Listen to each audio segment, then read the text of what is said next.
এক রাতের অসহ্য যন্ত্রণার পর মারা গেলেন মিরপুরে পুলিশের হামলায় দগ্ধ চা দোকানদার। চাঁদা না দেয়াতেই করুণ পরিণতি। একটা পুলিশ তো খারাই হয়েছিল, আর একটা পুলিশে তারপরে হ্যাঁ গার থেকে আগুন নামে আর কি টাইনা টাইনা ফালাইতেছে, পরে তো পুরো শরীরে আগুন জ্বলে গেছে। এই বাবু চাঁদা দে, রাস্তার পাশে দোকান দিছিস কিসের জন্য? চাঁদা না দিলে উঠতে পারবি, দোকান দিতে পারবি না। অপরাধ প্রমাণ হলে কোনো ছাড় নেই বললেন স্বরাষ্ট্রমন্ত্রী। আইনের ঊর্ধ্বে কেউ নয়, সেজন্যই যে ব্যক্তি দোষ করে থাকুক তার শাস্তি হবে। ব্যক্তির অপরাধের দায় বাহিনী নেবে না মন্তব্য পুলিশের। দায় এড়ানোর সুযোগ নেই মত বিশ্লেষকদের। ব্যক্তিগতভাবে যে ঘটনা ঘটাইছে তার দায়িত্ব তার, এটা তো আর বাহিনীর দায়িত্ব না। তিনি ইউনিফর্ম পরে একটা বাহিনীর সদস্য হিসেবে করছেন, ওই বাহিনীও কিন্তু দায় এড়াতে পারে না। দেখছিলেন প্রধান শিরোনাম। দুপুরের সময়ের সঙ্গে আছে আমি ফাহমিদা মৌটুসী এবং আমি রঞ্জন শুভ্র। এবার অন্যান্য শীর্ষ সংবাদ। জাল টাকা বানানো দেখে ফেলাতেই শিশু আব্দুল্লাহকে হত্যা করে মোতাহার, অভিযোগ বাবার। কেরানীগঞ্জে ক্ষোভ, হত্যাকারীদের ধরতে চলছে অভিযান। শিক্ষার্থীরা ইসলামের নামে সন্ত্রাস জঙ্গিবাদে যেন জড়িয়ে না পড়ে সেদিকে সজাগ থাকতে শিক্ষকদের প্রতি প্রধানমন্ত্রীর আহ্বান। আগামী মাসের মধ্যে মেট্রো রেলের নির্মাণ কাজের আনুষ্ঠানিক উদ্বোধন, জানালেন সড়ক পরিবহন মন্ত্রী।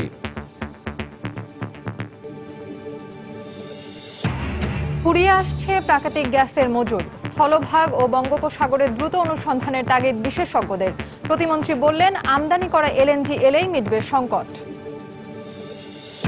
এবং টাঙ্গাইল ৪ আসনের উপনির্বাচনে কাদের সিদ্দিকীর মনোনয়নপত্র অবৈধ, নির্বাচনে আইনগত বাধা নেই হাইকোর্টের রায়।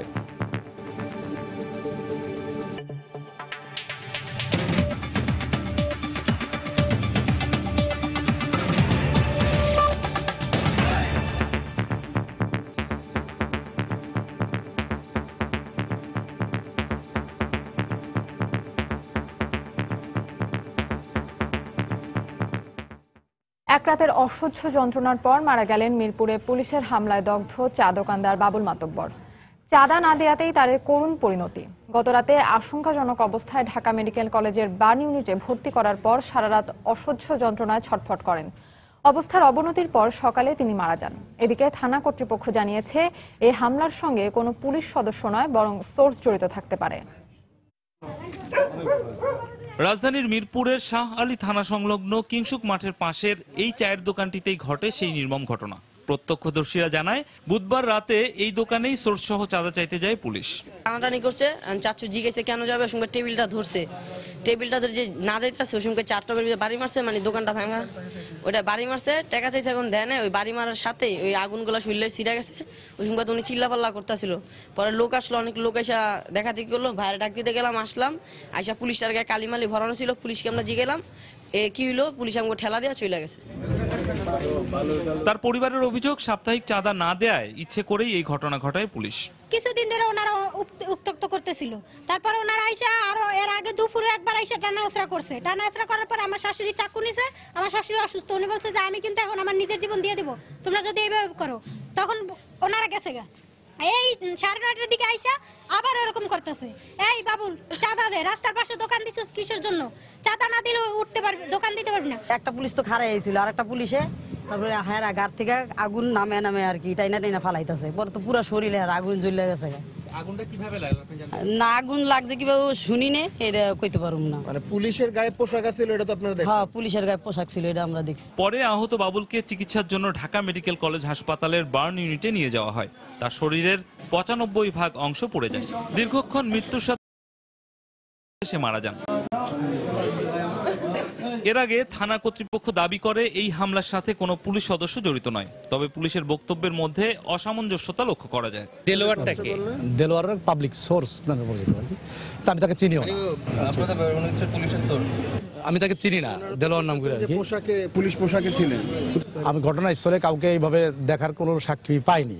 না, আমার দেলোয়ার নামে কোনো কনস্টেবল বা এসআই নাই। ওনার ওয়াইফ বললো দেলোয়ারের বাসা আমাদের বাসার কাছে, ওদের সাথে আমার সাথে দীর্ঘদিন শত্রুতা চলতেছে। হ্যাঁ, আপনাদের সোর্স হিসেবে আমি জানি না, আমি ওকে চিনি না। চেষ্টা চলতেছে কারা করছে, কোথায়? আমাদের পুলিশই করতেছে। কোন স্পটে কোনো এটা আমি ঠিক জানি না। বুধবার এ ব্যাপারে কথা বলতে আবারও থানায় যোগাযোগ করা হলে এ ব্যাপারে মুখ খুলতে রাজি হননি কোনো পুলিশ সদস্য। রামিম হাসান, সময় সংবাদ, ঢাকা। দর্শক, এই মুহূর্তে নিহত চা দোকানদার বাবুলের মিরপুর বেড়িবাঁধ এলাকার বাসায় আছেন আমাদের রিপোর্টার শেখ জায়েদ। সেখানকার সবশেষ পরিস্থিতি জানতে আমরা এখন সরাসরি কথা বলছি তার সাথে। জায়েদ। আমি আছি মিরপুর 1 নম্বরের বিশিল এলাকার গুদাঘাট এলাকায়, এই বেড়িবাঁধের উপরে যেখানে বাবুলের চা দোকান ছিল, সেই চা দোকানটির পাশেই বাবুলের স্ত্রী লাকি বেগম, 8 মাসের অন্তঃসত্ত্বা স্ত্রী লাকি বেগম, তিনি কিন্তু এই মৃত্যু সংবাদ পাওয়ার সঙ্গে সঙ্গে মূর্ছা যান এবং তার এখনকার অবস্থা আসলে কথা বলার মতো না। এখানে এলাকাবাসী রয়েছে এবং বাবুলের ব্যাপারে তারা যেমনটি বলছিল যে বাবুল ভালো মানুষ ছিল এবং একজন চা দোকানদার ছিলেন। তার 4 সন্তান রয়েছে, 2 মেয়ে 2 ছেলে এবং তার স্ত্রী লাকি বেগম এখন অন্তঃসত্ত্বা। এই মৃত্যু সংবাদ আসার সাথে সাথে কিন্তু এলাকার মানুষ কিছুটা বিক্ষুব্ধ হয়ে উঠেছেন। তাদের সঙ্গে আমি কথা বলেছি, তারা যেটি বলছেন যে তারা এই ঘটনার বিচার চান। তারা এমনটি বলছেন যে গতকাল রাতে পুলিশের সোর্স দেলোয়ার সে এখানে চাঁদা চাইতে আসে। পুলিশের পক্ষ থেকে শাহ আলী থানার পুলিশের একটি দল এখানে এসেছিল এবং এই ঘটনা ঘটার সময় কিন্তু পুলিশ সদস্যরাও এখানে ছিলেন, এমন কথাই কিন্তু এলাকাবাসী বলছেন আমার কাছে। এবং তারা যেমনটি বলছেন, বাবুলকে তারা যারা চিনেন তারা বলছেন যে এই ঘটনার তারা বিচার চান এবং বাবুল অত্যন্ত ভালো মানুষ ছিলেন বলে তাদের কাছ থেকে বলা হচ্ছে। এখন এই মুহূর্তে কিন্তু এখানে একটা থমথমে অবস্থা বিরাজ করছে এবং এলাকাবাসী জড়ো হয়েছেন এই মৃত্যু সংবাদ শোনার সাথে সাথে কিন্তু এলাকার অনেক মানুষ এখানে এসেছেন। আমরা একটু আগে বাবুলের বাড়িতে গিয়েছিলাম, যে বাড়িটিতে সে থাকতো, সেটি আসলে এখানে একটি বস্তি ঘর। এই বস্তি ঘরে সে থাকতো তার 2 সন্তান এবং স্ত্রী নিয়ে। আমরা বাবুলের আত্মীয় স্বজনদেরকেও আসতে দেখছি এবং তারা এখানে একটু পরপর এসে মূর্ছা যাচ্ছেন, কান্নাকাটি করছেন এবং এই ঘটনার বিচার দাবি করছেন। আসলে এই মুহূর্তে এই বাবুলের যে আত্মীয় স্বজন রয়েছেন তাদের সাথে আসলে কথা বলার মতন অবস্থা নেই, নাহলে আমরা হয়তো বা কথা বলতে পারতাম। তো আমরা দেখানোর চেষ্টা করছি যেই দোকানটি ছিল বাবুলের, সেই দোকানটিতেই কিন্তু এখন বসে আছেন বাবুলের স্ত্রী এবং বাবুলের সন্তানরা আসছে। বাবুলের লাশ ঢাকা মেডিকেলে রয়েছে বলে আমরা জানতে পেরেছি। কিছুক্ষণ আগে আমরা এই জায়গায় অবস্থান করাকালীন সময়ে কিন্তু তার মৃত্যু সংবাদ আসে। তার আত্মীয় স্বজন এবং এলাকাবাসী যেমনটি বলছেন যে প্রায়শই বিভিন্ন সময় কিন্তু পুলিশের নাম করে এখান থেকে চা দোকানদার এবং অন্যান্য দোকানপাট যাদের আছে এগুলো থেকে চাঁদা চাওয়া হয় এবং চাঁদা না দিলে বিভিন্ন মামলায় ফাঁসিয়ে দেওয়ার হুমকি দেওয়া হয় এবং এরকম ভাবে অত্যাচার করা হয় তাদের উপরে, এমন অভিযোগ কিন্তু এই এলাকাবাসী করেছেন। এবং যারা এই ছোট ছোট দোকান দিয়ে তাদের জীবিকা নির্বাহ করেন বা ছোটখাটো ব্যবসা দিয়ে, তারা কিন্তু এর বিচার দাবি করছেন এবং তারা বলছেন তারা সবসময় এই ধরনের নির্যাতনের শিকার হচ্ছেন। এবং যেই চা দোকানটিতে এই ঘটনা ঘটে, এলাকাবাসী যে বর্ণনা দিয়েছেন, যখন চাঁদা চাওয়া হয় এবং বলা হয় যে শাহ আলী থানার ওসি তাকে ডেকেছেন বাবুলকে, বাবুল তখন বলেন যে আমি থানায় যাচ্ছি। তখন সোর্স তাকে বলেন থানায় যাওয়া প্রয়োজন নেই, তুমি আমাদেরকে চাঁদা দাও, এত টাকা দিতে হবে। যখন বাবুল অস্বীকার করে তখন এখানে চা তৈরি করার যে স্টোভ ছিল সেটিতে লাঠি দিয়ে আঘাত করা হয় এবং সেই কেরোসিন বাবুলের গায়ে পড়ে এবং আগুন লেগে যায়। এবং পুলিশ সদস্যদের একটি দল কিন্তু এখানে ছিল, তারাও তখন এই আগুনটি নেভাতে এগিয়ে আসেনি এবং সবাই কিন্তু তাৎক্ষণিকভাবে এখান থেকে পালিয়ে যায়। এই মুহূর্তে আমরা যেটি দেখতে পাচ্ছি, বাবুলের সন্তানরা কিন্তু আসছে এবং বাবুলের স্ত্রী লাকি বেগমের কাছে এসে কান্নাকাটি করছে এবং এক একজন এসে কিন্তু এখানে একটি হৃদয় বিদারক দৃশ্যের অবতারণা হয়েছে এবং আসলে সেইভাবে বর্ণনা করার মতো না যেটি আমরা দেখাতে পারছি। বাবুলের সন্তানরা এসে কান্নাকাটি করছে এবং এলাকাবাসী যেমনটি বলছেন তারা এই ঘটনার বিচার চান এবং যেন একটি সুষ্ঠু বিচার সরকারের পক্ষ থেকে করা হয়, সংশ্লিষ্ট কর্তৃপক্ষ যেন কোনো একটি কঠিন ব্যবস্থা নেন, সেটি কিন্তু এলাকাবাসী বলছেন এবং তারা একটি বিচার দাবি করছেন। এই মুহূর্তে এখানকার অবস্থা হচ্ছে বাবুলের যে চা দোকানটির তে গতকালকে বাবুল আক্রান্ত হয়েছিল, সেই দোকানের পাশে রয়েছে আমরা।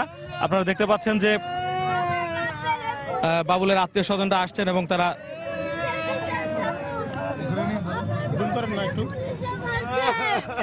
আমার বাপের গায়ে পুলিশে আগুন লাগাই দিছে, পুলিশের সামনে আমার বাপের গায়ে আগুন লাগা পুলিশ দেয়, আমার বাপের গায়ে আগুন লাগাই দিচ্ছে।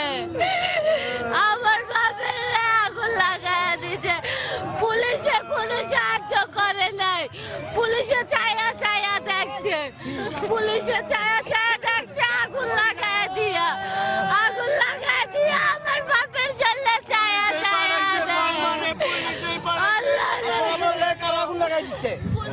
দর্শক আমরা দেখানোর চেষ্টা করছিলাম এখানে আসলে একটা হৃদয় বিদারক দৃশ্যের অবতারণা হয়েছে, সেটি আসলে এভাবে বর্ণনা করে বোঝানো যাচ্ছে না। তবে আমরা দেখানোর চেষ্টা করছিলাম এখানে বাবুলের পরিবারের সদস্যরা কিন্তু কান্নায় ভেঙে পড়েছেন, এলাকাবাসী কিন্তু বিচার দাবি করছেন। তো রঞ্জন, এই ছিল সবশেষ অবস্থা মিরপুর থেকে। দর্শক, মিরপুর বেরিবাঁধ এলাকায় নিহত চা দোকানদার বাবুল মাতব্বরের বাসার সামনে থেকে এতক্ষণ আমাদের সঙ্গে ছিলেন সহকর্মী শেখ জায়েদ। তিনি জানাচ্ছিলেন সেখানকার সবশেষ পরিস্থিতি। এদিকে স্বরাষ্ট্রমন্ত্রী আসিফুজ্জামান খান কামাল বলেছেন, এ ঘটনায় যেই জড়িত থাকুক তদন্ত করে ব্যবস্থা নেওয়া হবে। সকালে রাজধানীর তেজগাঁও এক অনুষ্ঠান শেষে সাংবাদিকদের তিনি একথা বলেন। যেই করে থাকুক, সোর্স করুক কিংবা ওখানে আরো কেউ মানে শক্তিশালী লোক করে থাকুক কিংবা কেউ কোনো উদ্দেশ্য যদি থাকে, আমরা ইনকোয়ারি করে তার সঠিক ব্যবস্থাটা নিব, এটা আমরা সবসময় বলে আসছি। কাজেই পুলিশ করুক, সোর্স করুক কিংবা ওখানের কেউ উদ্দেশ্য নিয়ে করুক, সেটা আমরা একটু ইনকোয়ারি না করে বলতে পারবো। Thank you. ঘটনা ঘটছে, এতে কি আপনি মনে করেন যে ইমেজ ক্রাইসিসে পড়ছে পুলিশ বা আপনাদের প্রতি? অবশ্যই না, আমি মনে করি পুলিশের ইমেজ আরো বাড়ছে, কারণ পুলিশ সবসময় ভালো কাজ করে। দিন দিনই লাগামহীন হয়ে পড়ছে পুলিশের অপরাধ, এমন মন্তব্য অপরাধ বিশ্লেষকদের। পুলিশ কর্মকর্তারা বলছেন, অপরাধের ক্ষেত্রে জিরো টলারেন্স নীতিতে রয়েছেন তারা। যে কোনো অপরাধের দায় বাহিনী নেবে না বলেও মন্তব্য তাদের। এদিকে বিশ্লেষকরা বলছেন, অপরাধের প্রাথমিক দায় ব্যক্তির হলেও বাহিনী তা এড়াতে পারে না। খান মোহাম্মদ রুমেলের রিপোর্ট। বাংলাদেশ ব্যাংক কর্মকর্তা গোলাম রাব্বিকে নির্যাতনের মধ্য দিয়ে সাম্প্রতিক সময়ে নতুন করে সামনে আসে পুলিশের অপরাধ প্রবণতা। এই ঘটনার রেশ কাটতে না কাটতেই পুলিশ পিটিয়ে আহত করে ঢাকা দক্ষিণ সিটি কর্পোরেশন কর্মকর্তা বিকাশ চন্দ্রকে। রাজধানীর মোহাম্মদপুরে বেসরকারি বিশ্ববিদ্যালয়ের নারী শিক্ষার্থীকে মাদক ব্যবসায় সাজানোর চেষ্টা কিংবা যশোরে বাংলাদেশি বংশোদ্ভূত সুইডিশ দম্পতির কাছ থেকে পুলিশ কর্তৃক ডলার ছিনিয়ে নেওয়ার মতো ঘটনাও ঘটেছে সাম্প্রতিক সময়ে। এর আগে বিভিন্ন সময় মাদক ব্যবসা, সোনা চোরাচালানের মতো অপরাধে গ্রেফতার হয়েছেন পুলিশ সদস্যরা। চাঁদার দাবিতে ব্যবসায়ীকে থানায় ধরে এনে নির্যাতন করে হত্যার অভিযোগে বিচার চলছে পুলিশ সদস্যদের বিরুদ্ধে। বিভিন্ন রকম অপরাধ এবং এটার ভিতরে চুরি আছে, ডাকাতি আছে, ছিনতাই আছে, তারপর চাঁদাবাজি আছে। তাহলে পরে আপনি মানে এইটাকে কি কোনো সুশৃঙ্খল বাহিনী বলবেন, নাকি এটাকে বলবেন যে ইউনিফর্ম পরা একটা ডাকাত দল?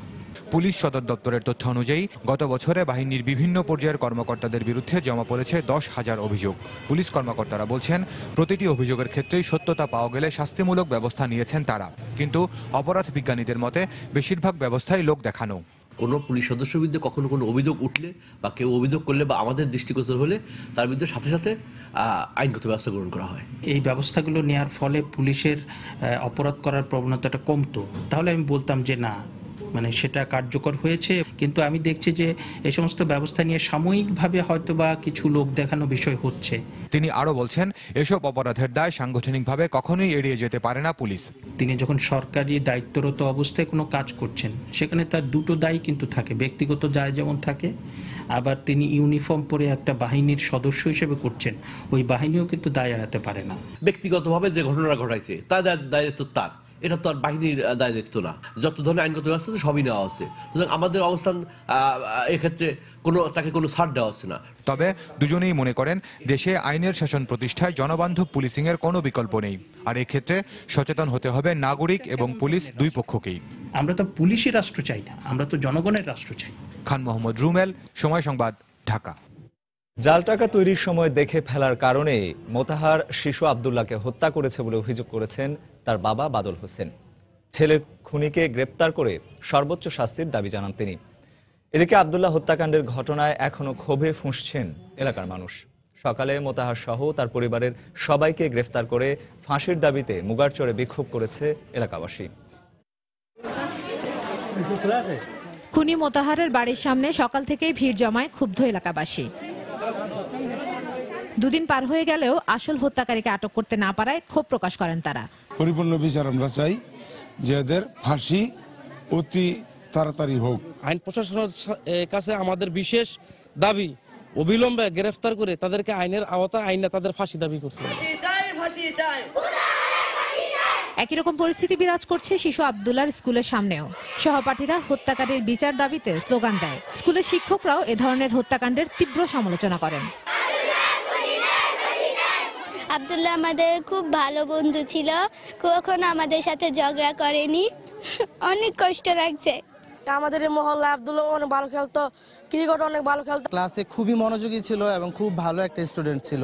যে আমি আব্দুল্লাহকে যে এভাবে এত তাড়াতাড়ি আব্দুল্লাহকে হারাবো, এটা মানে আমি কেমন যেন স্বপ্নের মতো লাগতেছে। জাল টাকা তৈরির সময় দেখে ফেলাতে মোতাহার শিশু আব্দুল্লাহকে হত্যা করেছে বলে অভিযোগ করেন আব্দুল্লাহর বাবা বাদল হোসেন। ছেলের খুনিকে গ্রেপ্তার করে সর্বোচ্চ শাস্তির দাবি জানান তিনি। চাচার সাথে আমার কোনো দ্বন্দ্বভেদ নাই, কেন হত্যা করলো এটা আমি খুঁজে পাই নাই, অন্য অন্য চ্যালেঞ্জে বলতে পারি নাই। এখন আমি স্পষ্ট হইতে পারছি যে জাল টাকা বানাইতো, আমার ছেলে দেখে ফেলাইছিল, এই জন্য তাকে হত্যা করা হয়েছে। পুলিশ জানিয়েছে তারা খুনি মোতাহার ও তার সঙ্গীদের ধরতে চেষ্টা চালিয়ে যাচ্ছে। অপ্রীতিকর যে তার কোনো ঘটনা না ঘটে সেজন্য আমরা তৎপর আছি। মোতাহারকে ধরার জন্য ব্যাপক চেষ্টা চলছে। শিশু আব্দুল্লাহ হত্যাকাণ্ডের ঘটনায় কেরানীগঞ্জের মুগারচরে এখনো চাপা ক্ষোভ বিরাজ করছে। এলাকায় অপ্রীতিকর পরিস্থিতি এড়াতে বিপুল সংখ্যক আইন শৃঙ্খলা রক্ষা বাহিনীর সদস্য মোতায়েন আছে। ইশরাত জাহান, সময় সংবাদ। প্রধানমন্ত্রী শেখ হাসিনা বলেছেন, শিক্ষার্থীরা ইসলামের নামে সন্ত্রাস জঙ্গিবাদে যাতে জড়িয়ে না পড়ে সেদিকে সজাগ থাকতে হবে শিক্ষকদের। বই উৎসব, উপবৃত্তি, ঝরে পড়ার হার কমানো, শিক্ষানীতিমালা সবই আওয়ামী লীগ সরকারের অর্জন বলে মন্তব্য করে প্রধানমন্ত্রী বলেন, শিক্ষার আলো সবার ঘরে ঘরে পৌঁছে দেওয়ার জন্য সরকার কাজ করে যাচ্ছে। রাজধানীর ওসমানী মিলনায়তনে জাতীয় প্রাথমিক শিক্ষা সপ্তাহের উদ্বোধনী অনুষ্ঠানে দেয়া বক্তব্যে তিনি কথা বলেন। সমাজ, সংস্কৃতি, ইতিহাস বা ধর্ম সবকিছুরই প্রথম পাঠ হয় শৈশবে। জীবনের সংবেদনশীল সময়টিতে শিশুদের প্রতি নিতে হয় বাড়তি যত্ন, কারণ আজকের দিনের শিশুরাই হাল ধরবে আগামী দিনের। আগামীর কাণ্ডারীদের তাই সুনাগরিক হয়ে গড়ে ওঠার ভিত্তিভূমি প্রাথমিক শিক্ষা জীবন। জাতীয় প্রাথমিক শিক্ষা সপ্তাহের উদ্বোধনী অনুষ্ঠানে প্রধানমন্ত্রী শেখ হাসিনা আহ্বান জানান, প্রাথমিক শিক্ষার সময় থেকেই শিশুদের মুক্তিযুদ্ধের চেতনায় গড়ে তুলতে। শিক্ষকদের বলেন, ধর্মের নামে কেউ যেন তাদের বিভ্রান্ত করতে না পারে সেদিকে বিশেষভাবে দৃষ্টি রাখতে। ইসলাম শান্তির ধর্ম। ইসলাম ধর্মে কখনো বলেনি সুইসাইড করো, যে সুইসাইড করবে সে দোজখে যাবে। অথচ সেই ইসলাম ধর্মের নামে যদি কোনো ধরনের সন্ত্রাসী বা জঙ্গিবাদী কার্যক্রম, এটা কারো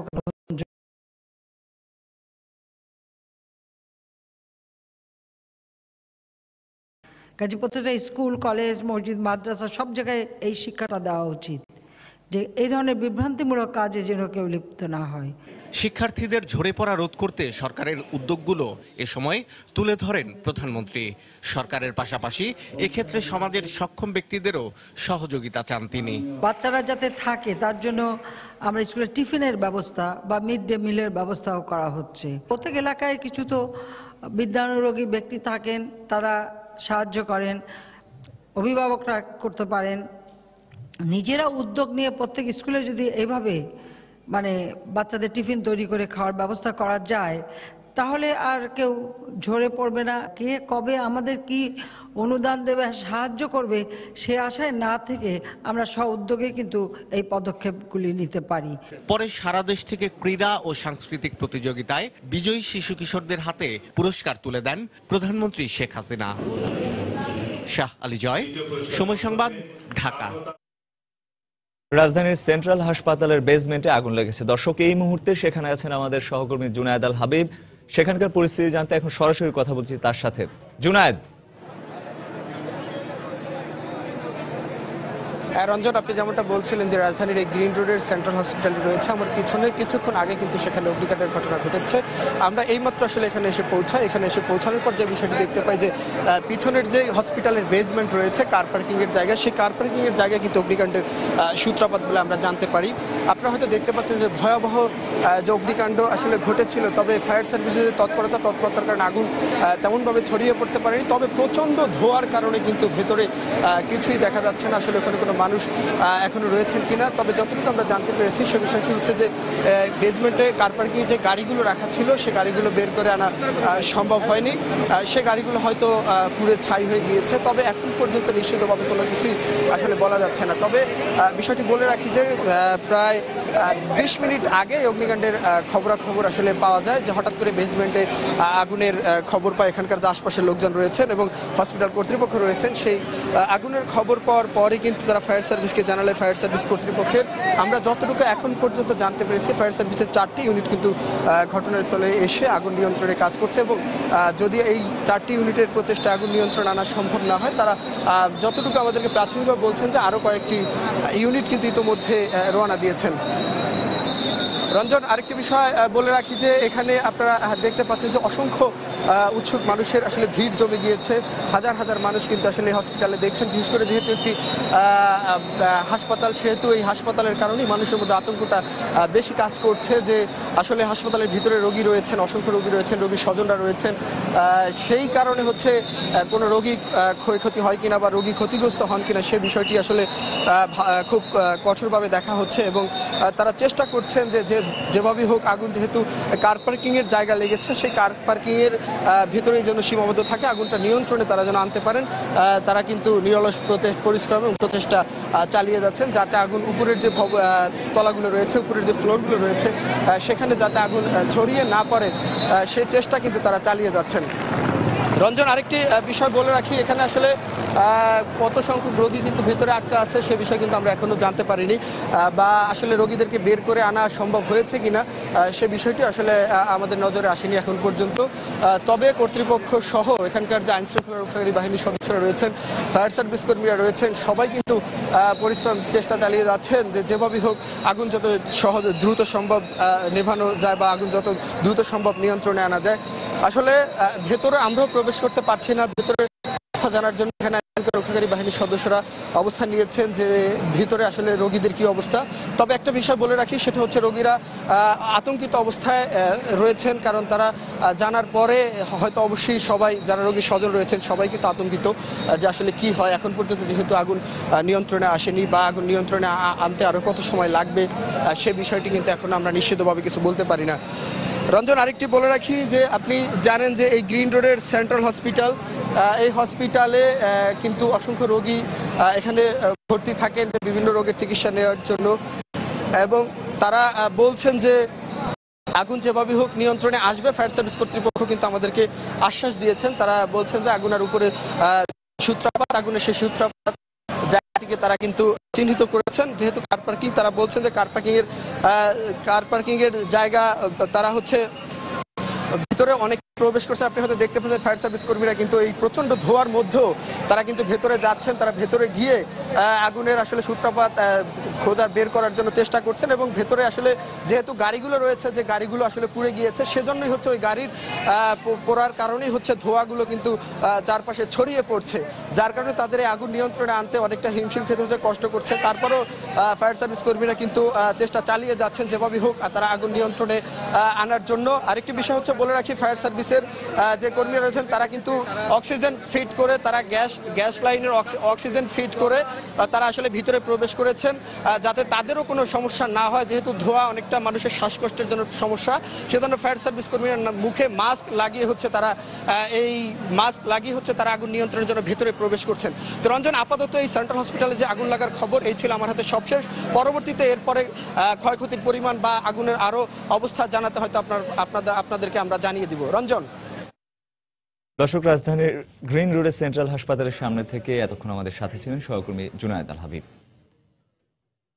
দুপুরের সময় আরো থাকছে বঙ্গবন্ধুর ছবি বিকৃতির অভিযোগে চট্টগ্রামে আওয়ামী লীগ দলীয় এমপি এম এ লতিফের বিরুদ্ধে যুবলীগের মামলা এবং চিকিৎসা খরচ নাগালের বাইরে থাকা সহ নানা কারণে ক্যান্সার আক্রান্ত রোগীর 4 ভাগের 3 ভাগই থাকছে সেবার বাইরে। আধুনিক যন্ত্রপাতি আনার আশ্বাস সরকারের।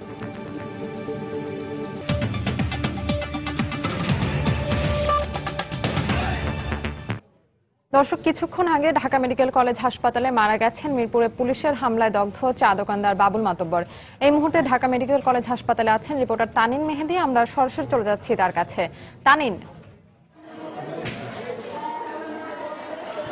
ফাহমিদা, আসলে গত রাতে বাবুল মাতব্বর ঢাকা মেডিকেল কলেজ হাসপাতালের বার্ন ইউনিটে ভর্তি হয়েছিলেন এবং তিনি যে দগ্ধ হয়েছিলেন তার দগ্ধের যে শতকরা হার যেটি বলেছিলেন তৎকালীন চিকিৎসক যিনি ছিলেন গত রাতে 95% পুড়ে গিয়েছিল তার শরীরে। এবং আজকে সকালে আমি ঢাকা মেডিকেল কলেজ হাসপাতালের বার্ন ইউনিটের যিনি আবাসিক সার্জন ডাক্তার পার্থ শঙ্কর পালের সাথে কথা বলেছিলাম। তিনি আজকে সকালে আমাদেরকে যেটি বলেছিলেন যে আসলে বাবুল মাতব্বরের শারীরিক অবস্থা খুবই খারাপ, আশঙ্কাজনক। এবং এরপরে আমরা যেমনটি দেখেছি যে ঢাকা মেডিকেল কলেজ হাসপাতালের বার্ন ইউনিটের এইচডিও অর্থাৎ হাই ডিপেন্ডেন্সি ইউনিটের চিকিৎসাধীন অবস্থায় বেলা 1:30টার দিকে বাবুল মাতব্বর মারা যান। এবং এরপরে আমরা যেমনটি দেখেছি আসলে বাবুল মাতব্বরের পরিবারের যে সদস্যরা রয়েছেন তারা আসলে হাজারি করছেন এবং মেডিকেলের যে নিচতলায় তারা অপেক্ষা করছেন। এবং তাদের যে বক্তব্য, তাদের সঙ্গে আমরা যে কথা বলেছিলাম, তাদের যে অভিযোগ সেটি হচ্ছে পুলিশের দিকে তারা অভিযোগ তুলেছেন যে গত রাতে তার যে এখানে আপনি দেখতে পাচ্ছেন যে বাবুল মাতব্বরের ছেলে রাজু কথা বলছেন এখানে গণমাধ্যম কর্মীদের সঙ্গে। এবং তিনি আমাদেরকে যেটি বলেছিলেন যে গত রাতে পুলিশের এক সোর্স এবং 4 পুলিশ সদস্যদের উপস্থিতিতে তার বাবার শরীরে আগুন ধরিয়ে দেওয়ানো হয়েছে এবং এই জন্য তারা দৃষ্টান্তমূলক শাস্তি দাবি করেছেন। এবং আরও একটি বিষয় জানিয়ে রাখতে চাচ্ছি ফাহমিদা, যেটি বাবুল মাতব্বরের দেশের বাড়ি ভোলা জেলায় এবং ভোলা সদরে তার গ্রামের বাড়ি। ঢাকাতে তারা প্রায় আজ থেকে 15 থেকে 20 বছর ধরে তারা ঢাকায় বসবাস করছিলেন এবং মিরপুর এলাকাতে বসবাস করছিলেন।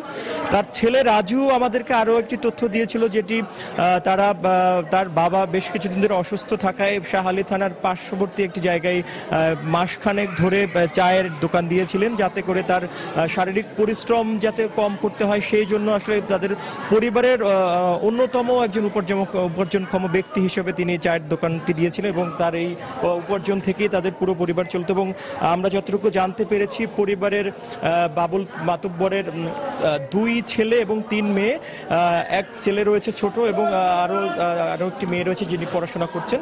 তবে আমরা যেমনটি দেখেছিলাম যে ঘটনার পরেই দগ্ধ যে বাবুল মাতব্বরের পরিবারের সদস্যদের যে কান্না এবং আজকে আসলে তার যে মর্মান্তিক মৃত্যু, এই মৃত্যুর জন্য যে দোষী সাব্যস্ত যারা রয়েছেন দোষীদের দৃষ্টান্তমূলক শাস্তির দাবি তারা করেছেন। এবং আমরা জানতে পেরেছি যে জাতীয় মানবাধিকার কমিশনের চেয়ারম্যান ঢাকা মেডিকেল কলেজ হাসপাতালের বার্ন ইউনিটে বাবুল মাতব্বরের পরিবারের সদস্যদের সাথে দেখা করতে আসবেন, যদিও সেই সময়টি 1টার দিকে হওয়ার কথা ছিল, যদিও আমরা শুনতে পেরেছি কিছুক্ষণের মধ্যে হয়তো বা তিনি ঘটনাস্থলে এসে পৌঁছাবেন। ফাহমিদা, আরও একটি বিষয় জানিয়ে রাখছি যে যেহেতু শাহালি থানায় ঘটনাটি ঘটেছে এবং জায়গাটি ঢাকা মেট্রোপলিটন পুলিশের মিরপুর ডিভিশনের অধীনে, মিরপুর ডিভিশনের যিনি পুলিশের ডিসি রয়েছেন কায়ুমুজ্জামানের সঙ্গে আমাদের প্রতিবেদক আমাদের সহকর্মী যোগাযোগ করেছিলেন। তিনি আমাদেরকে যেটি বলেছিলেন যে এই ব্যাপারে যদি পুলিশের বিরুদ্ধে কোনো সুনির্দিষ্ট অভিযোগ থাকে তাহলে তার বিরুদ্ধে যথাযথ ব্যবস্থা গ্রহণ করা হবে। তো ফাহমিদা, এখনকার মতো এই ছিল আমার কাছে থাকা সব শেষ খবর। ফাহমিদা। দর্শক, মিরপুরে পুলিশের হামলায় দগ্ধ চা দোকানদার বাবুল মাতব্বর দুপুর 1:30টার দিকে ঢাকা মেডিকেল কলেজ হাসপাতালে মারা গেছেন। সেখান থেকে ঘটনার সবশেষ পরিস্থিতি জানাচ্ছিলেন সহকর্মী তানিন মেহেদি। চলে যাচ্ছি পরের খবরে।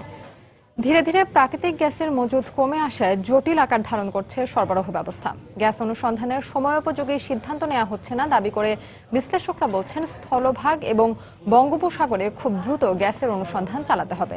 তবে জ্বালানি প্রতিমন্ত্রীর আশ্বাস 2018 সালের মধ্যে আমদানিকৃত এলএনজি দেশে এলে সংকট কেটে যাবে অনেকাংশেই। দেবাশিস রায়ের রিপোর্ট। জানুয়ারির শেষ সপ্তাহে কারিগরি জটিলতার কবলে ভয়াবহ দুর্ভোগে দিন কেটেছে প্রাকৃতিক গ্যাস ব্যবহারকারী নগরবাসীদের। অবস্থা এতটাই নাজুক ছিল যে নাওয়া খাওয়াও বন্ধ হচ্ছিল প্রায়। কারিগরি জটিলতায় গ্যাস সংকটের ওই কদিন প্রায় প্রত্যেকটি খাতেই থমকে যাচ্ছিল বাংলাদেশ, যদিও উৎপাদন হয়েছে যথারীতি। জ্বালানি বিভাগের তথ্য মতে দেশের মোট প্রাকৃতিক গ্যাসের মজুদ 27.12 ট্রিলিয়ন ঘনফুট ধরে এরই মধ্যে ব্যবহৃত হয়েছে 13.032 টিসিএফ গ্যাস। মজুদ আছে আর মাত্র 14.088 টিসিএফ। দেশে ঘন ঘন গ্যাস সংকটের কারণ হিসেবে বিশ্লেষকরা বলছেন নতুন গ্যাস ক্ষেত্র অনুসন্ধান না করে সীমিত মজুদ থেকে অধিক ব্যবহারেই ঘনীভূত হচ্ছে জটিলতা। 12 সনের পরে এখন পর্যন্ত বঙ্গোপসাগরে অনুসন্ধানের যে গতি এটা অত্যন্ত ধীর, স্লথ এবং অতি স্বল্প। Since 2000 there has been hardly any exploration. Bapex যেগুলো করেছে মাত্র 200 BCF আবিষ্কার হয়েছে। সত্যিকার ভাবে আমাদের ল্যান্ড এক্সপ্লোরেশন হয়নি এবং যতটুকু হয়েছে বাপেক্সের মাধ্যমে তাতে কোনো সাফল্য আসেনি। তাদের মতে ভবিষ্যৎ উন্নয়ন বিবেচনায় দ্রুত বঙ্গোপসাগরে এবং স্থলভাগে অনুসন্ধান চালানোর পাশাপাশি প্রয়োজন রাজনৈতিক সদিচ্ছা ও স্বচ্ছতা। সরকারের যেটা উচিত হবে জরুরি ভিত্তিতে সাগরবক্ষে অনুসন্ধান কাজ শুরু করা। আমাদের রাজনীতিবিদরা যে কোনো কারণেই হোক স্বচ্ছতার সাথে এই জিনিসটাকে দ্রুত গতিতে আগিয়ে নেওয়ার জন্য যে ব্যবস্থাপনা করা দরকার সেটা করেন না। We should have a own team যেখানে আমাদের কন্টিনিউয়ালি আমাদের ফিল্ডগুলোর রিস্ক অ্যাসেসমেন্ট আমাদের নিজস্ব থাকা উচিত, যেটা আমাদের নাই। আমাদের management is very weak in terms of data collection, in terms of analysis. তবে গ্যাসের তীব্র সংকট দূর হতে দেশবাসীকে আরও বছর দুয়েক অপেক্ষার আশ্বাস দিয়েছেন জ্বালানি প্রতিমন্ত্রী। আতঙ্কিত হওয়ার কিছু নাই। গ্যাসের যে অবস্থাটা এখন আছে তার থেকে উন্নতি করার জন্য আমরা 3 ধরনের প্ল্যান নিয়েছি। ডিপসির অবস্থা হলো আমরা মাল্টি ক্লায়েন্ট সার্ভেতে যাচ্ছি। অল্টারনেটিভ ফুয়েল এলএনজির ক্ষেত্রে আমরা বলতে পারি 18 সালের শেষ পর্যায় থেকে এলএনজি আসতে শুরু করবে। এছাড়াও আগামীতে আবাসিক গ্রাহকদের এলপিজি বা বোতলজাত গ্যাস ব্যবহারের চূড়ান্ত পরিকল্পনাও তৈরি করা হয়েছে বলে জানিয়েছে জ্বালানি বিভাগ। দেবাশিস রায়, সময় সংবাদ, ঢাকা। ঢাকা মহানগর আওয়ামী লীগের সাধারণ সম্পাদক ও ত্রাণমন্ত্রী মোফাজ্জল হোসেন চৌধুরী মায়া বলেছেন, যারা মুক্তিযুদ্ধ ও শহীদদের নিয়ে কটাক্ষ করছে তাদের সমুচিত জবাব দেওয়া হবে। সকালে বঙ্গবন্ধু এভিনিউয়ে প্রয়াত এম এ আজিজের এক স্মরণ সভায় তিনি কথা বলেন। মুক্তিযুদ্ধ নিয়ে শহীদদের নিয়ে কটাক্ষ করবেন আর আমরা মুক্তিযোদ্ধারা দাঁত বের করে বসে থাকবো, এটা ভাবেন কিভাবে? আইনের মাধ্যমে আপনাদের শায়েস্তা করা হবে, আবার জনগণও আপনাকে শায়েস্তা করবে এই অন্যায়ের জন্য, তার সমুচিত জবাব দেওয়া হবে। বিএনপির জাতীয় কাউন্সিল বাধাগ্রস্ত করতে সরকার ষড়যন্ত্র করছে বলে মন্তব্য করেছেন দলটির ভাইস চেয়ারম্যান আব্দুল্লাহ আল নোমান। সকালে রাজধানীর শেরেবাংলা নগরে জিয়াউর রহমানের সমাধিতে শ্রদ্ধা নিবেদন শেষে তিনি কথা বলেন। এ সময় তিনি বলেন, ষড়যন্ত্রমূলকভাবেই বেগম জিয়ার নামে মামলা দেওয়া হচ্ছে। আমাদের নেত্রীর বিরুদ্ধে ষড়যন্ত্রমূলক মামলা হচ্ছে। আমরা মনে করি এই মামলা আমাদের যে এই কাউন্সিল, এই কাউন্সিলকে বিঘ্নিত করার জন্য এবং এই কাউন্সিল যে সফল হবে সেই সফলতাকে যাতে নষ্ট করতে পারে সেই জন্য এই সরকারের একটি দুরভিসন্ধি ষড়যন্ত্র। তবে আমরা মনে করি যে কোনো ষড়যন্ত্র, কোনো দুরভিসন্ধি আমাদের এই যে সামনে আহুত যে কাউন্সিল, এই কাউন্সিলকে তারা ব্যাহত করতে পারবে না।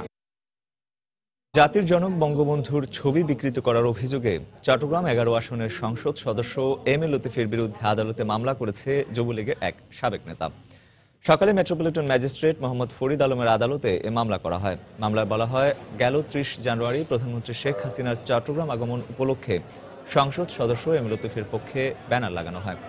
এতে বঙ্গবন্ধুর মুখমণ্ডলের সঙ্গে লতিফের শরীরের অংশ সংযুক্ত করে জাতির পিতার ছবি বিকৃত করা হয়। জাতির জনক বঙ্গবন্ধুর ছবি বিকৃত করা রাষ্ট্রদ্রোহের শামিল হওয়ায় যুবলীগের পক্ষ থেকে মামলা করা হয়। জননেত্রী শেখ হাসিনা চট্টগ্রামে এসেছিলেন এবং চট্টগ্রামে আসার পর সে কয়েকটা বিলবোর্ডের মধ্যে বঙ্গবন্ধুর এমনগুলো ছবি এবং বঙ্গবন্ধুর পায়জামা পাঞ্জাবি সম্মিলিত ছবি সে বিলবোর্ডের মধ্যে ছাপিয়েছে, যা বঙ্গবন্ধু যদি নিজে বেঁচে থাকতেন উনি দেখে নিজে আত্মহত্যা করতেন। যেহেতু উনি এই জাতির প্রতিষ্ঠাতা, ওনার কোনো অংশে যদি বিকৃত করে কেউ উপস্থাপন করে সেটা আমাদের রাষ্ট্রীয় মর্যাদার সাথে এটা অসম্মান প্রদর্শন করা হয়েছে। আদালত এই বিষয়ে ডিসিকে দায়িত্ব দিয়েছেন পদমর্যাদায়। এই পদমর্যাদায় যিনি পুলিশ কর্মকর্তা থাকবেন উনি এই জিনিসটা তদন্ত করে একটা রিপোর্ট প্রতিবেদন আদালতের কাছে, মাননীয় আদালতের কাছে উপস্থাপন করবেন। দেখছেন দুপুরের সময়। দুরন্ত বাইসাইকেল, উড়ে চলো দুরন্ত গতিতে। মার্চের শেষ সপ্তাহে মেট্রো রেলের নির্মাণ কাজের উদ্বোধন করবেন প্রধানমন্ত্রী। একথা জানিয়েছেন সড়ক পরিবহন ও সেতুমন্ত্রী ওবায়দুল কাদের। সকালে রাজধানীর আগারগাঁওয়ে বিআরটি এর অভিযান পরিদর্শন শেষে তিনি একথা বলেন। অ্যাকর্ডিং টু শিডিউল আমরা চলছি, মেট্রো রেলের শিডিউল অনুযায়ী চলছে। শিডিউলের থেকে বরং আমরা এগিয়ে আছি। আগামী মার্চ মাসে এটা দৃশ্যমান কি, এখন তো রাস্তা আপনি দেখতে পান, মেট্রো রেলের কাজ শুরু হয়ে গেছে। টেন্ডারিং প্রসেস প্রায় শেষ। মার্চ মাসের শেষ সপ্তাহে মেট্রো রেল নির্মাণ কাজের শুভ উদ্বোধন করবেন প্রধানমন্ত্রী শেখ হাসিনা। আগামী 2 সপ্তাহের মধ্যে জাতীয় সম্প্রচার আইনের খসড়া জনগণের জন্য উন্মুক্ত করে দেওয়া হবে। জুনের মধ্যে উত্থাপন করা হবে সংসদে। সকালে সচিবালয়ে সাংবাদিকদের একথা জানান তথ্যমন্ত্রী। আগামী 2 সপ্তাহের ভিতরে আইনটা আমাদের কাছে আসলে আমরা এটাকে উন্মুক্ত করে দিব এবং জনগণের মতামত চাইব, বিভিন্ন অংশীজন যারা আছেন তাদের মতামত চাইব এবং পরবর্তীতে আবার এটা আমরা আবার পরীক্ষা নিরীক্ষা করব, এখানে ত্রুটি বিচ্যুতি সংশোধন করব এবং যে নতুন পরামর্শগুলো আছে তাকে অঙ্গীভূত করে চূড়ান্ত সম্প্রচার আইন এবং সম্প্রচার কমিশনের কাঠামো তৈরি করব। তারপরেই এটা মন্ত্রী পরিষদে যাবে এবং সংসদে যাবে।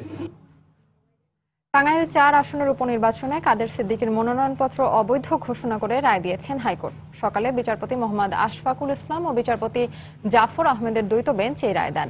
এর আগে গেল 31 জানুয়ারি এই রুলের উপর শুনানি হয়। টাঙ্গাইল 4-0 আসনের উপনির্বাচনে ঋণ খেলাপির অভিযোগে গত 18 অক্টোবর প্রধান নির্বাচন কমিশনার কাজী রকিবউদ্দিন আহমেদের নেতৃত্বে 5 সদস্যের কমিশন কাদের সিদ্দিকী ও তার স্ত্রী নাসরিন সিদ্দিকীর মনোনয়নপত্র বাতিল করে। এরপরে নির্বাচন কমিশনের বাতিল আদেশের বৈধতা চ্যালেঞ্জ করে হাইকোর্টে রিট করেন কাদের সিদ্দিকী। রিট খারিজের পরে বঙ্গবীর আব্দুল কাদের সিদ্দিকী বিরক্ত আর প্রার্থী থাকছেন না, ওনার প্রতীক সেখানে থাকছে না, উনি সারা বাকি প্রার্থী এবং প্রতীক দিয়েই নির্বাচন হবে। মনোনয়ন বাতিলের ব্যাপারে কেউ যদি কোনো প্রার্থী যদি সংক্ষুব্ধ হন, তিনি সেই ব্যাপারে নির্বাচনের পরে গেজেট নোটিফিকেশনের পরে যেই ট্রাইব্যুনাল গঠন করা হবে সেই ট্রাইব্যুনালে তার যেই প্রতিকার, তিনি সেই প্রতিকার সেখানে ট্রাইব্যুনালে চাবেন। আমরা আলোচনা করে দেখব, আইনজ্ঞরা যদি বলেন যে এর অ্যাপিল করতে হবে, আমরা আবার অ্যাপিল করব। আইনে যতদূর যাওয়া যায় আমরা আইনকে মান্য করে আমরা অগ্রসর হব। দুপুরের সময় আরো থাকছে গৃহকর্মী নির্যাতন মামলায় ক্রিকেটার শাহাদাত ও তার স্ত্রীর বিরুদ্ধে অভিযোগপত্র গ্রহণ, শুনানি 22 ফেব্রুয়ারি। এবং এসএ গেমসে অংশ নিতে ভারতের উদ্দেশ্যে দেশ ছেড়েছে বাংলাদেশ অনূর্ধ্ব 23 ফুটবল দল। সাম্প্রতিক হতাশা কাটিয়ে জয় নিয়ে দেশে ফেরার প্রত্যয়।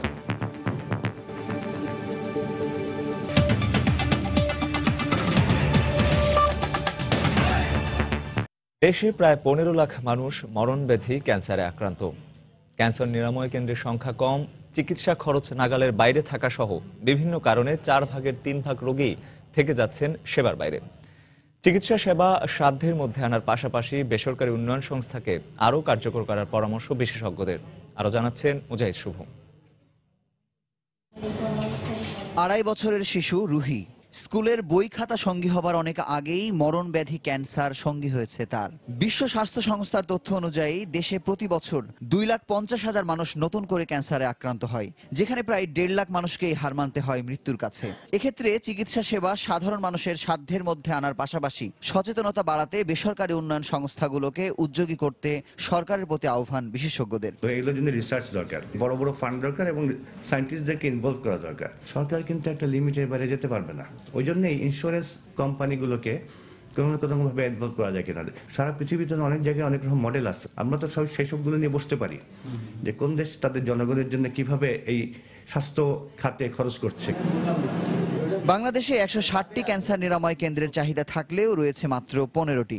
সংশ্লিষ্টদের ক্যান্সার সম্পর্কিত সাধারণ প্রশিক্ষণের মাধ্যমে প্রাথমিক পর্যায়ে এ রোগ অনেক ক্ষেত্রেই প্রতিরোধ সম্ভব বলে মত এই বিশেষজ্ঞের। প্রত্যেকটা মেডিকেল কলেজে doctor, sister, even family planning staff, গ্রাম লেভেলে যারা রুট লেভেলে কাজ করে তাদেরকেও যদি ক্যান্সার সম্পর্কে ধারণা দেওয়া হয়, তারা যদি রুট লেভেলে কাজ করে তাহলে কিন্তু অনেক ক্যান্সার ডিটেকশন আর্লিয়ার হয়ে যাবে। নিরাময় কেন্দ্র না বাড়িয়ে আগামী 2-3 বছরের মধ্যে পুরনো কেন্দ্রগুলোতে আধুনিক যন্ত্রপাতি সংস্থাপনের সরকারি পরিকল্পনার কথা জানালেন সংশ্লিষ্টরা। যদি আপাতত 20টা সেন্টার করে দেওয়া যায় তাহলে আগামী 10 বছর হয়তো আমাদের সমস্যার অনেক সমাধান হয়ে যাবে। চিকিৎসার যে বিকেন্দ্রীকরণ যেটা সরকার বর্তমানে চিন্তা করতেছে এবং উদ্যোগ নিয়েছে, দেখা যাবে যে সুদূর খুলনার মানুষ অথবা পটুয়াখালীর মানুষ আর ঢাকায় আসতে হবে। 2025 সালে পৃথিবীতে ক্যান্সারে আক্রান্ত রোগীর সংখ্যা 19 মিলিয়ন ছাড়িয়ে যাবার আশঙ্কা আন্তর্জাতিক স্বাস্থ্য সংস্থার। তবে এই মরণব্যাধি প্রতিরোধে সচেতনতা তৈরির জন্য সকল রাষ্ট্রকে একসঙ্গে কাজ করার তাগিদ দিয়েছে বিশ্ব স্বাস্থ্য সংস্থা। মুজাহিদ শুভ, সময় সংবাদ, ঢাকা। গৃহকর্মী নির্যাতনের মামলায় ক্রিকেটার শাহাদাত হোসেন ও তার স্ত্রীর বিরুদ্ধে অভিযোগপত্র গ্রহণ করেছেন আদালত। অভিযোগ গঠনের শুনানির জন্য আগামী 22 ফেব্রুয়ারি দিন ধার্য করা হয়েছে। আজ ঢাকার নারী ও শিশু নির্যাতন দমন ট্রাইব্যুনাল 5-এর বিচারক তানজিলা ইসলাম অভিযোগপত্র গ্রহণ করে এদিন ধার্য করেন। শিশু গৃহকর্মী মাহফুজা আক্তার হ্যাপিকে নির্যাতনের অভিযোগে গত বছরের 6 সেপ্টেম্বর মিরপুর থানায় মামলা করেন মোজাম্মেল হক নামে এক সাংবাদিক। বর্তমানে শাহাদাত হোসেন ও তার স্ত্রী দুজনেই এ মামলায় জামিনে রয়েছেন।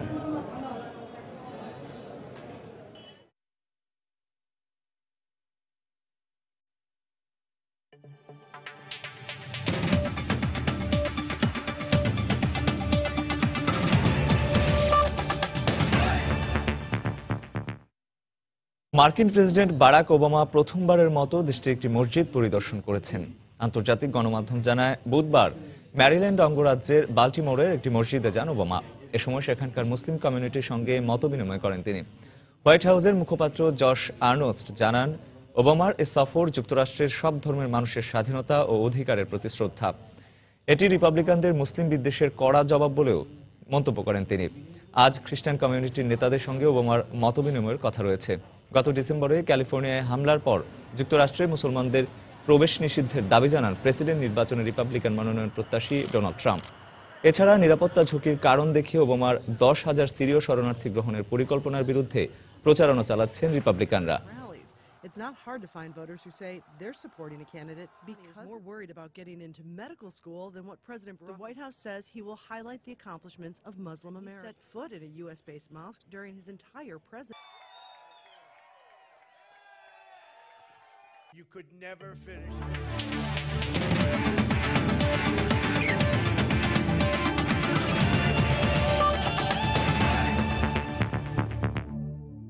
সকালে হযরত শাহজালাল আন্তর্জাতিক বিমানবন্দর থেকে ভারতের শিলং ও গুয়াহাটিতে হতে যাওয়া এসএ গেমসে অংশ নিতে রওনা হয়েছে বাংলাদেশ অনূর্ধ্ব 23 ফুটবল দল। যাওয়ার আগে কোচ গঞ্জালো সানচেজ মেরোনো জানিয়েছেন দলে আত্মবিশ্বাস আছে, সাম্প্রতিক হতাশা কাটিয়ে জয় নিয়ে ফিরতে পারবে। আর ফুটবলারদের কণ্ঠেও ছিল প্রত্যয়। গতবারের এসএ গেমসের সাফল্য ধরে রাখতে চান তারা। 1999 সালের পর 2010 11 বছরের সাফল্য খরা কাটিয়ে গতবার এসএ গেমসে স্বর্ণ জেতে বাংলাদেশ ফুটবল। এবারও যেন নতুন আশার দীপ্তি ছড়াচ্ছে এই দল। লক্ষ্যটা পুরনো সাফল্য ধরে রেখে নতুন কিছু জয় করা। সাম্প্রতিক ফুটবল অঙ্গনে যে দুর্দশা চলছে সেটা কিছুটা হলেও ঘুচাতে পারবে বাংলাদেশের এই অনূর্ধ্ব 23 দল, আশাবাদী ফুটবলাররা। আমাদের কোচ এতদিন যেভাবে যেই প্র্যাকটিসে আমাদেরকে প্র্যাকটিস করেছে, আমরা আমাদের ওইভাবে আমাদের সাধারণ খেলাটাই খেলবো আর কি। যে আমাদের টার্গেট এখন আমাদের পিছিয়ে ফিরে না তাকানোর সময় নেই। ফার্স্ট ম্যাচটা টার্গেট, ফার্স্ট ম্যাচ উইন করার পরে সেমিফাইনালটা কনফার্ম করাটাই ফার্স্ট টার্গেট আমাদের। স্টেপ বাই স্টেপ আমাদের টার্গেট। সো আমাদের ফার্স্ট ম্যাচটা আমাদের ইম্পর্টেন্ট, আর আমাদের ফার্স্ট টার্গেট সেমিফাইনালটা কনফার্ম করা। আমাদের জাতীয় দলের প্রচন্ড খারাপ অবস্থা চলতেছে, তো আমরা এইটাতে রেজাল্ট করে আমরা আবার ফুটবলে ফিরে আসতে চাই। But I hope this tournament we will win, and we did not perform good in Bangabandhu Cup, so this tournament we must win. আর কোচ গঞ্জালো সানচেজ মোরেনো জানালেন আশাবাদের কথা। নেপালকে হারিয়ে সেমিতে ওঠা প্রথম লক্ষ্য তার। এরপর পরবর্তী ধাপের কথা ভাবনায় আনতে চান কোচ। আমি ম্যাচ ধরে এগোতে চাই, আশা করি ছেলেরা ভালো করবে। তাদের আত্মবিশ্বাস এখন তুঙ্গে। 9 তারিখ ভুটানের বিপক্ষে ম্যাচ দিয়ে শুরু হবে অনূর্ধ্ব 23 দলের SA games mission. Raihan Masud, সময় সংবাদ, ঢাকা। দুপুরের সময় পর্যায়ে শীর্ষ সংবাদ জানিয়ে দিচ্ছে আরেকবার। যন্ত্রণায় ভুগে একদিন পর মারা গেলেন মিরপুরে পুলিশের হামলায় দগ্ধ চা দোকানদার। চাঁদা না দেয়ায় এ পরিণতি, অভিযোগ স্বজনদের। প্রমাণ হলে ছাড় নেই বললেন স্বরাষ্ট্রমন্ত্রী। দিন দিনই লাগামহীন হয়ে পড়ছে পুলিশের অপরাধ, বলছেন বিশ্লেষকরা। ব্যক্তির অপরাধের দায় নেবে না বাহিনী, মন্তব্য পুলিশের। জাল টাকা বানানো দেখে ফেলাতে শিশু আব্দুল্লাহকে হত্যা করে মোতাহার, অভিযোগ বাবার। কেরানীগঞ্জে ক্ষোভ, হত্যাকারীদের ধরতে চলছে অভিযান। শিক্ষার্থীরা ইসলামের নামে সন্ত্রাস জঙ্গিবাদে যেন জড়িয়ে না পড়ে সেদিকে সজাগ থাকতে শিক্ষকদের প্রতি প্রধানমন্ত্রীর আহ্বান। এবং আগামী মাসের মধ্যে মেট্রো রেলের নির্মাণ কাজের আনুষ্ঠানিক উদ্বোধন, জানালেন সড়ক পরিবহন মন্ত্রী।